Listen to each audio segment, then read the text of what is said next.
That's a big issue. That's a major problem. That's the core of the issue.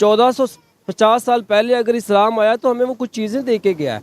मैं ये नहीं कह रहा कि यार आप इतनी बड़ी बड़ी दाढ़ियाँ रख लो, टोपी पहन लो, ये कर लो, वो कर लो, वो आपका एक अलग मामला है। लेकिन सबसे बड़ी बात है हुकूकुल इबाद की। हमारे बंदों के साथ किस तरह के मामलात हैं, वो आपने जिस तरह से अभी पोस्चर अडॉप्ट करना है वो तो अल्लाह का मामला है। इंसानियत के साथ हम कैसा रवैया रख रहे हैं, इंसानों के साथ कैसे ट्रीट कर रहे हैं ऐसे ही? अच्छा, दूसरी बात ये है कि जैसे मेरी बात को आपने खुद ही आगे बढ़ा दिया है, इसका मतलब है कि जानता हर कोई है। बिल्कुल, ये तो मैं इस बात से जानता एग्री करता हर हूँ, कोई, अमल लेकिन कोई फॉलो नहीं क्यों नहीं करना कर रहे हम लोग, फॉलो क्यों नहीं कर रहे? और क्या वजह है कि मतलब दूसरे कंट्रीज अगर बात करें, इवन इंडिया की बात करें, वो ये कहते नजर आ रहे हैं कि भाई टेररिज्म को आप जो सा कंट्रोल करें, खत्म करें, इस हवाले से वो वर्क करते नजर आ रहे हैं। हम कहते तो नजर आ रहे हैं, लेकिन कंट्रोल क्यों नहीं कर पा रहे?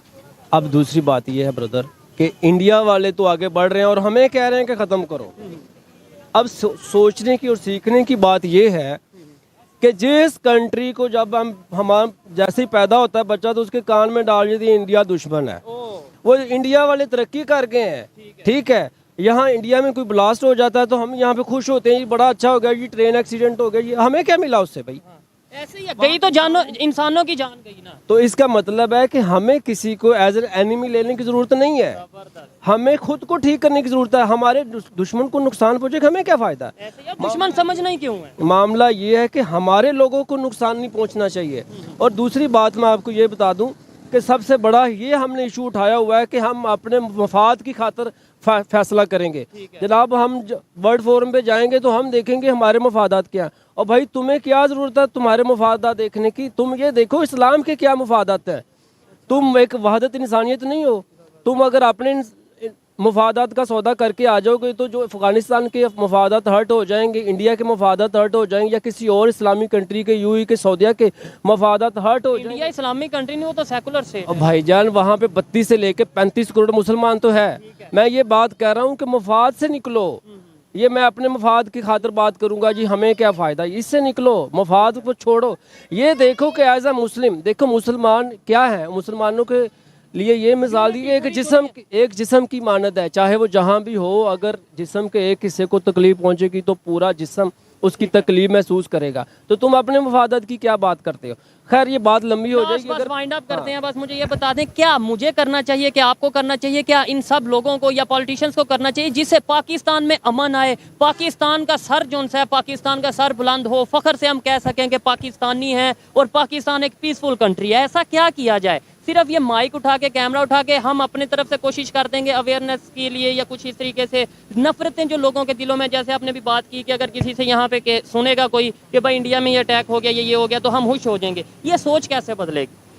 भाई जन सोच इस तरह से बदलेगी, सबसे ज़रूरी बात यह है कि आपके पास एक पढ़ी लिखी माँ होनी चाहिए, जिसकी गोद में बच्चा पैदा हो और 5 साल माँ की उसको तरबियत मिलनी चाहिए, प्रॉपर तरबियत मिलनी चाहिए। सबसे पहला इसका मतलब ये है कि मैंने रूट की बात की है, रूट की, जड़ की। जब दीवार ऊपर से टेढ़ी होगी, ऊपर से आप नहीं ठीक कर सकते, आपको बुनियाद से लेके चलना पड़ेगा। तो किसी के ऊपर पॉइंट करने की बजाय सबसे पहले अपने गिरेबान में झांकना पड़ेगा। आप ये देखें कि हम मुसलमान हैं और यहाँ पे ओल्ड होम्स हैं। What the hell is that? यार माँ के कदमों में जन्नत है, बाप का जो माथा है वो खाना काबा का दरवाज़ा, और हमने बनाए हुए ओल्ड होम्स, हम उनको ओल्ड होम्स में फेंक देते हैं, तो हमारे घर में सुकून कहाँ से आएगा?